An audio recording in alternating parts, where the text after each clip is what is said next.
স্কুলবাজারে সংক্ষিপ্ত সভা হয়েছে। সেখানে আমাদের বিভিন্ন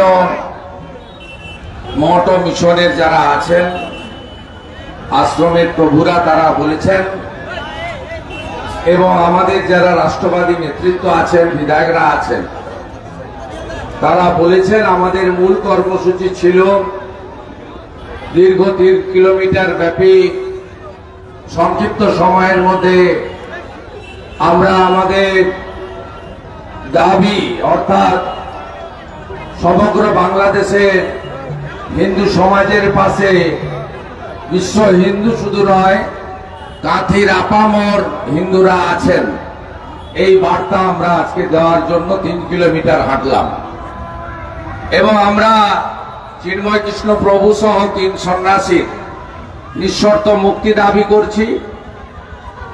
ইস্কন সহ, রামকৃষ্ণ মঠ ও মিশন সহ, ঠাকুর অনুকূল চন্দ্রের আশ্রম, বাবা লোকনাথ ব্রহ্মচারীর আশ্রম, ভারত সেবাশ্রম সংঘের আশ্রম, বিভিন্ন মঠ ও মন্দির, সন্ত সমাজ, মা দুর্গার মন্দির, মাতা কালীর মন্দির, রাধা মাধবের মন্দির এবং এপার বাংলা ওপার বাংলার কৃষ্টি সংস্কৃতি, যাদেরকে সামনে রেখে আমরা পরিচিতি হই গোটা বিশ্বব্যাপী, কবিগুরু রবীন্দ্রনাথ ঠাকুর সহ, সত্যজিৎ রায় সহ আমাদের সমস্ত সাংস্কৃতিক জগতের বিশ্ববরণ্য মানুষদের স্মৃতিচিহ্ন যেভাবে উপড়ে ফেলা হচ্ছে, তার বিরুদ্ধে আমাদের এই সোচ্চার মিছিল। আমাদের মিছিল এখানে সমাপন হয়েছে। আমরা গোটা কাঁথি শহরের মানুষকে ধন্যবাদ জানাবো। আমরা অত্যন্ত অল্প সময়ের মধ্যে এই কর্মসূচি করেছিলাম। আমরা প্রশাসন, মিডিয়া সবাইকে ধন্যবাদ জানাবো যে তারা আমাদের সঙ্গে সহযোগিতা করেছেন এবং বাংলাদেশের হিন্দুরা একা নন, এপার সহ গোটা পৃথিবীর হিন্দুরা তাদের পাশে আছে, এই বার্তা আমরা এখান থেকে দিতে চাই। আমরা অবাক বিস্ময়ের সঙ্গে দেখেছি গত শুক্রবার এই শহরে একটা মিছিল করা হয়েছে দারুয়া থেকে চৌরঙ্গি মোড় পর্যন্ত। সেই মিছিল থেকে যেভাবে সাম্প্রদায়িক উস্কানি দেওয়া হয়েছে, কোথাকার সম্বলের ঘটনা, কোথাকার আজমিরের কি ঘটছে, কোর্ট কি বলছে, ওয়াকফের কি হবে, তাই নিয়ে এখানে গরম গরম আওয়াজ দেওয়া হয়েছে।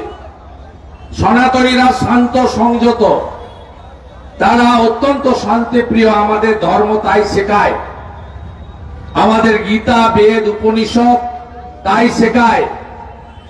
আমাদেরকে হুমকি দেওয়া হয়েছে, তাই আমরা আজকে তাদেরকে হুমকি দিতে চাই না। আমি শুধু বৎসদের একটা কথাই বলি যে এই ধরনের উগ্রবাদ জঙ্গিবাদ দেখে নেব, মেরে দেব, কেটে দেব, এই ধরনের ভাষা মাদ্রাসাতে পড়াশোনা করলেই মুখ থেকে বেরোয়, অন্য জায়গা থেকে পাওয়া যায়।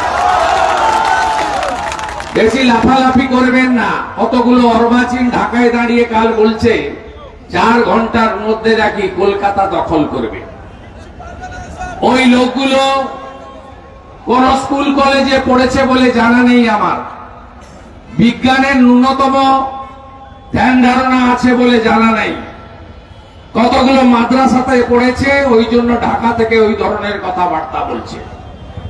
আমাদের হাসিমারা বিমান ঘাঁটিতে ভারতীয় নৌসেনার যে রাফেল বিমানগুলো রাখা আছে না, তার একটা যদি পাঠিয়ে দেওয়া হয়, শুধু আওয়াজেই ওদের প্যান্টে বাথরুম হয়ে যাবে, আমি বলতে পারি। ভারত কত বড় সামরিক শক্তি ধরে এটা রাশিয়া জানে, আমেরিকা জানে, চীন জানে। ভারত থেকে পেঁয়াজ আর আলু না গেলে যাদের খাওয়া জোটে না, ওদের নুন তৈরি হয় কাঁচা নুন, যেমন দাদন পাত্র বাড়ে তৈরি হতো। আয়োডিনটা পাঠাতে হয় ভারতকে, তারপরে পরিশুদ্ধ নুন তৈরি হয়। আমরা ওদের উপর নির্ভর করি না। কে একটা বেয়াদব আছে বিএনপি, তার বউর শাড়ি পরা ছিল, ওই মোল্লা রিজভিকে আমি বলতে চাই, তুমি কিছুদিন আগে কলকাতায় এসেছিলে, তোমার হাটে একটা রিং বসিয়ে নিয়ে গেছো, ওটা ভারতের তৈরি, ওইটা খুলে বের করে দাও, বউর শাড়িটা পরে পড়াবে। এরা আমাদের উপর নির্ভর করে।